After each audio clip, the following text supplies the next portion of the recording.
E aí, rapaziada, estamos hoje aqui com uma dúvida que muitos alunos essa semana me pediram, que é uma dúvida sobre parcelamento utilizando juros simples. Então hoje eu vou dar uma dica para vocês que tem mais a ver com nomenclatura do que propriamente dita as contas, os cálculos, que depois que você aprende a nomenclatura correta e a nominar cada processo de maneira correta e entender, você passa a entender o problema de maneira bem melhor. Então a primeira coisa que eu quero dizer para vocês é que parcelamento cai no Enem. Uma das formas de cair é dentro da competência 1, quando ele pede para reconhecer no contexto social diferentes significados e representações dos números e operações naturais, inteiros, racionais ou reais. Bom, você pode reconhecer os significados atribuindo quantias aos números, atribuindo significado social. Você pode entender juros no contexto social, inflação, você pode entender como um processo de compra e venda, você pode entender como um problema de parcelamento. Então, se cair juros simples, é muito provável que ele atrele a questão de juros simples a essa habilidade que o aluno tem que ter. E onde é que está descrita essa habilidade? Como é que ele vai entender essa habilidade? Repare que parcelamento é o ato de reduzir sua dívida com pagamento em prestações desta dívida em períodos iguais de tempo. Ou seja, você tem uma dívida que você não pode quitar toda e você parcela, você dilui essa dívida em um tempo maior e fraciona esse tempo com pagamento de prestações também iguais. Um detalhe que no Enem eles sempre cobram, todo parcelamento é sujeito a uma entrada, uma retirada de valores. E essa entrada, obrigatoriamente, ela deve ser paga no ato da compra. Então você vestibulando, que está com uma questão do Enem, e você lê que você adquiriu um bem, contraiu uma dívida, mas no exato momento que você contraiu uma dívida, você pagou uma entrada, você não está mais devendo aquele valor total da dívida. Você tem que entender que a entrada, ela abate, ela reduz a sua dívida ou o valor do produto atual. Então uma coisa que vocês têm que saber é o seguinte: juros nesse tipo de problema é sempre a diferença entre o preço a prazo e o preço à vista. Se você à vista vai comprar uma TV no valor de R$500 e a prazo ela pula para 500, como houve uma diferença de valor à vista e valor a prazo, então você tem uma operação de juros, você cobrou, foi cobrado juros de você. Eu costumo dizer que é uma DDC, uma diferença de capital, não é diferença de potencial. Se o capital à vista for diferente do capital a prazo ou preço, você pode ter certeza que aí há uma operação de juros, há uma aplicação desse parcelamento. Então, sempre que você tiver com um problema de juros, nunca se esqueça que juros sempre vai ser a diferença entre o preço a prazo e o preço à vista num problema simples. Se o problema for mais elaborado, é necessário uma leitura, mas que eu acho que ela não vai ser feita porque o Enem ainda tem aqueles 3 minutos. E na taxonomia de Bloom, acho que um dos resultados inéditos que ele coloca, ele não é necessário que se faça presente uma matéria muito pesada. Então ele pode criar uma situação inédita de parcelamento, sem necessariamente criar sistemas price ou sistema de amortização constante. Essas coisas que a gente começa a estudar quando evolui um pouco na matemática financeira. Entretanto, quando você está aqui no parcelamento no Enem, uma das principais causas de não entendimento ou de erro da questão é que o aluno ele não consegue sacar o que é o capital. Então, para você fazer um problema e nesse exato momento do Enem ser avaliado na primeira habilidade, é necessário que você olhe aquele resultado e identifique qual é o contexto social daquele valor. Então, o que acontece? Capital num problema como esse é o valor da dívida no ato da compra, considerando os descontos para o pagamento à dívida, à vista. Então, em outras palavras, o capital ele nada mais é do que o valor à vista da dívida, já com desconto, menos a entrada que você vai pagar.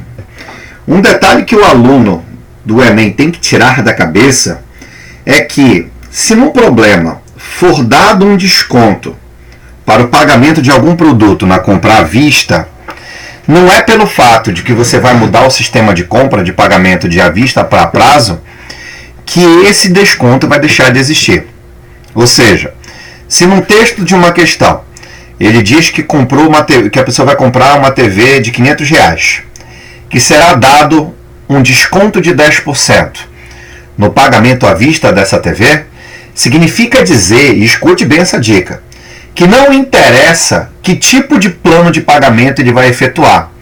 A partir desse exato momento, é necessário que o vestibulando entenda que se a TV custava 500 e eu receber 10% de desconto para o pagamento à vista, significa dizer que para efeito de cálculos do pagamento a prazo para o à vista, não é o 500 que conta mais não, é o 450.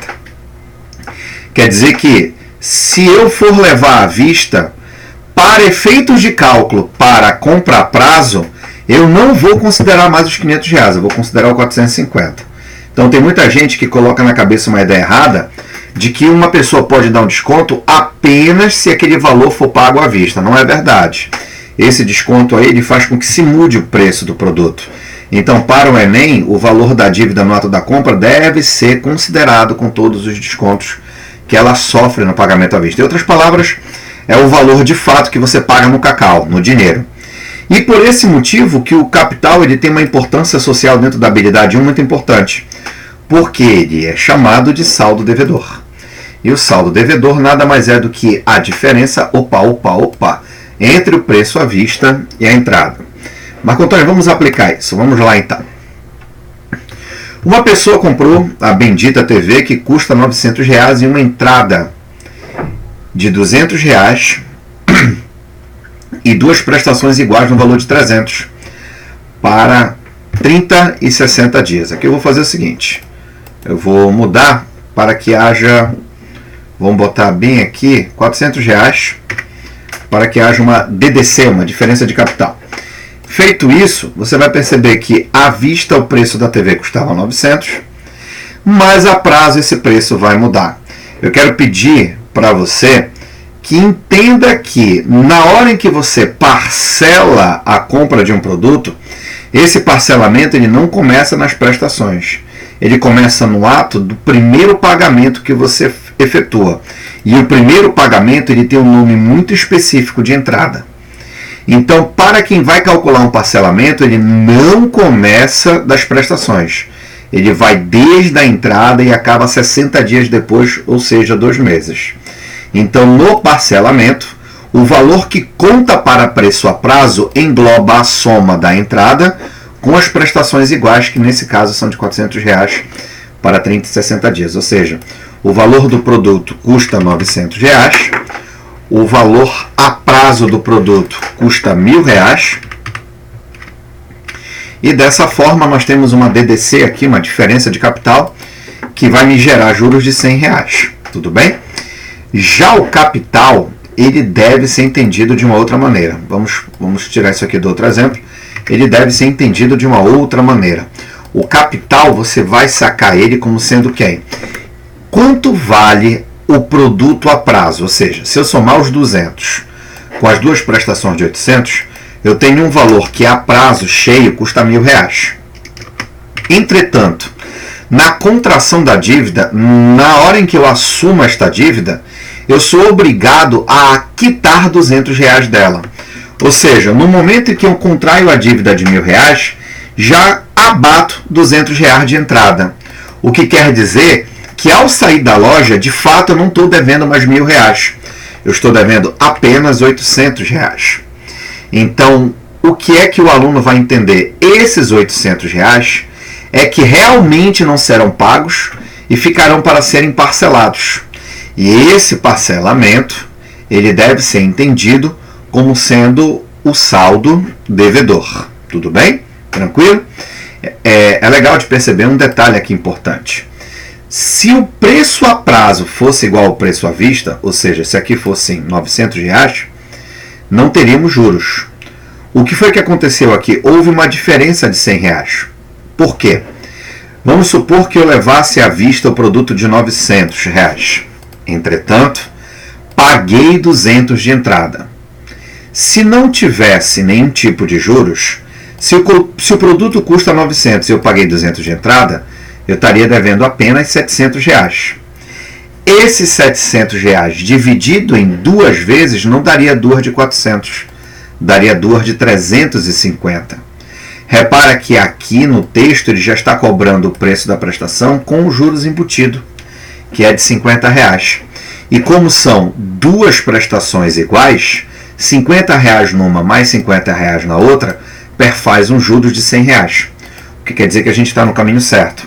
Então, na hora que você aplica a fórmula J igual a CIT, você tem o seguinte resultado. O juros vai valer quanto nesse caso? R$100. O capital eu já sei que é R$800. A taxa eu desejo saber e o valor do tempo é de 2 meses, já que ele quer a taxa de juros mensal. Aqui vale a pena esclarecer que se por acaso você tiver duas prestações, mas uma delas for entrada e a outra for para 30 dias, ou se você tiver apenas o pagamento para uma prestação de 30 dias, o fato de ser 30 dias se torna irrelevante dizer se o juros é simples ou composto. Ou seja, para problemas de um período de tempo, eu não sou obrigado a informar o tipo de juros para o leitor do problema.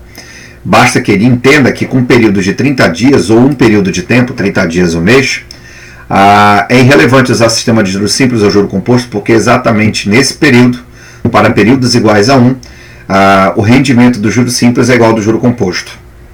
Mas aqui, como ele passou de 30 dias, ou seja, passou de um período mensal de tempo, é necessário que o problema nos divulgue lá na hora que tipo de juros ele quer utilizar.